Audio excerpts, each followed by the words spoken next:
Remember that scene from Fast and Furious 8 where Dom in his car tries to blast past the Russian military and hijack a Russian submarine for a big bag girl?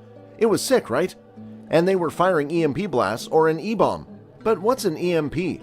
And how Elon Musk must have just decided to help Ukraine to build one to help defeat Russia and liven up the F8 scene in real life.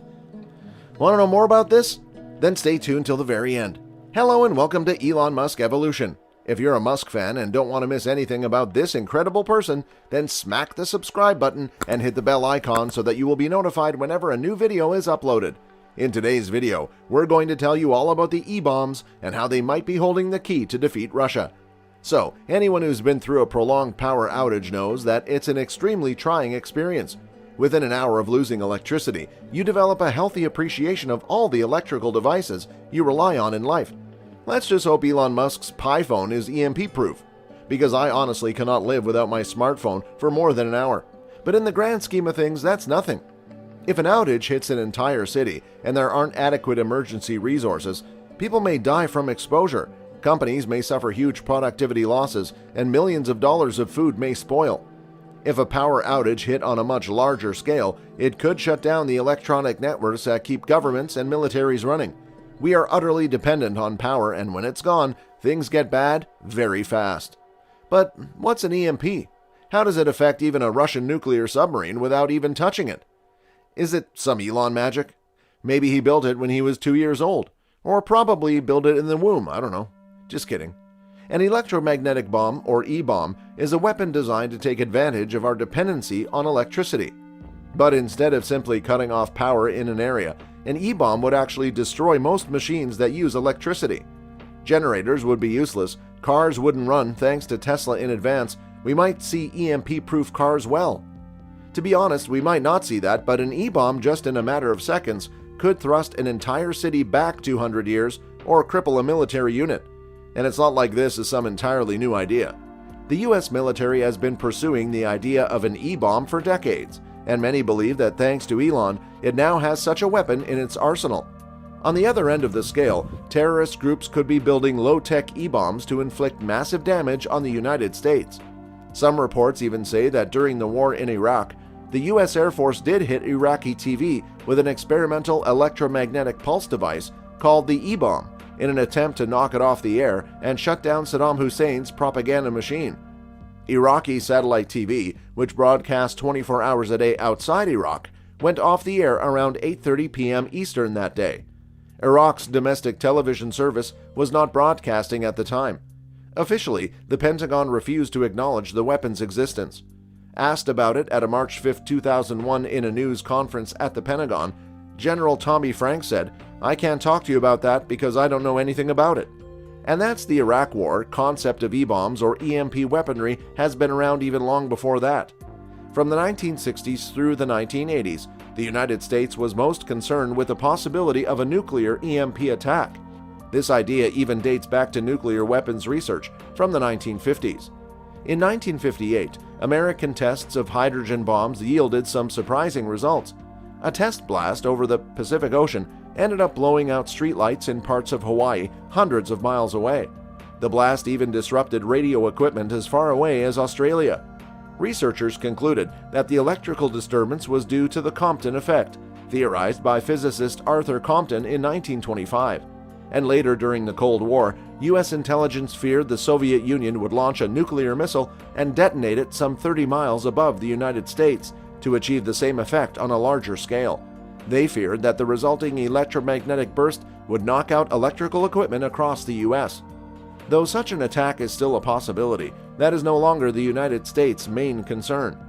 These days, US intelligence is giving non-nuclear EMP devices much more attention. These weapons wouldn't affect as wide an area because they wouldn't blast photons so high above the Earth, but they could be used to create total blackouts on a more local level.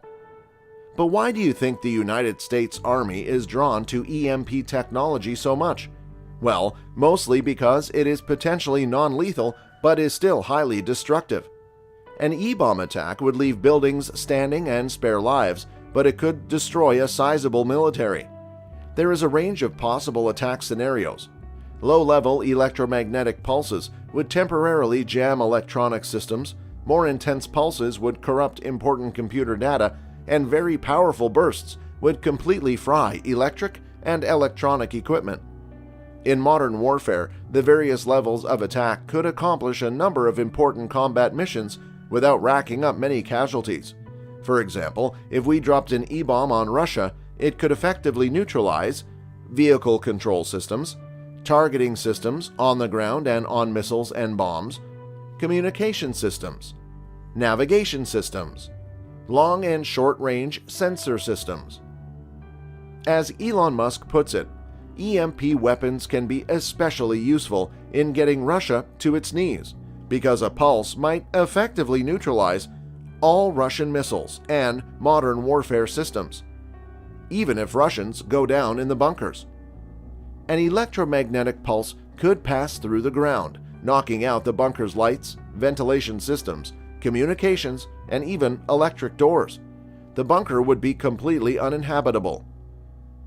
A widespread EMP attack in any country, especially in a big country like Russia, would compromise a military's ability to organize itself. Ground troops might have perfectly functioning non-electric weapons, but they wouldn't have the equipment to plan an attack or locate the enemy. Effectively, an EMP attack could reduce any military unit into a guerrilla-type army. An EMP weapon could also neutralize vehicles, including aircraft, causing catastrophic accidents. And the US Army just might want to use it against Russia with the help of Elon Musk. But does that mean the US already has the EMPs? Well, during the Kosovo War, a TASS-wire story reported for the first time about the presence of a new weapon being tested by the USA. The weapon could have been fabricated at Los Alamos, and this was the most secret weapon of the USA designed to destroy radio-electronic equipment. The Russians also went on to report that these bombs were dropped by B-2 stealth bombers to generate electromagnetic pulse. Pentagon officials, however, denied its use and reported that there was no intention to use any such weapon in the conflict. But the assertion that the US had indeed used such a weapon was made during the first few days of the Kosovo conflict, which came directly from the Russian defense minister, who told the reporters about its use. He went on record to inform that the USA was using Yugoslavia as a test range for its latest secret means of destruction. Later, the same reports came from the Iraq War as well, strengthening the facts about EMPs. But later, USA categorically rejected the report and went on to state that they wanted to keep the capabilities of the weapon under complete secrecy and would use the same in a future campaign against a sophisticated foe. Existence of the weapon had not been denied, so it exists, right? And through some leaks it seems that the weapon can be delivered by cruise missile or by any other standoff platform, like any of the Falcon rockets, and can be exploded within yards of a target. Military has already collaborated with Elon Musk in taking military payloads, and who it just might be an EMP, right? And to a Falcon or Starship it wouldn't even take 30 minutes to hit Moscow. It would be followed by generation of high-powered microwaves that can disable electronic circuitry in computers and communication equipment. And by the good grace of movies, we all know what happens next. But do you think the US will take such an action? Let us know in the comments below. Okay folks, that's it for today's video. If you're interested in watching more videos on Elon Musk, then what are you waiting for? Simply click the subscribe button and ring the bell icon because new videos are on the way.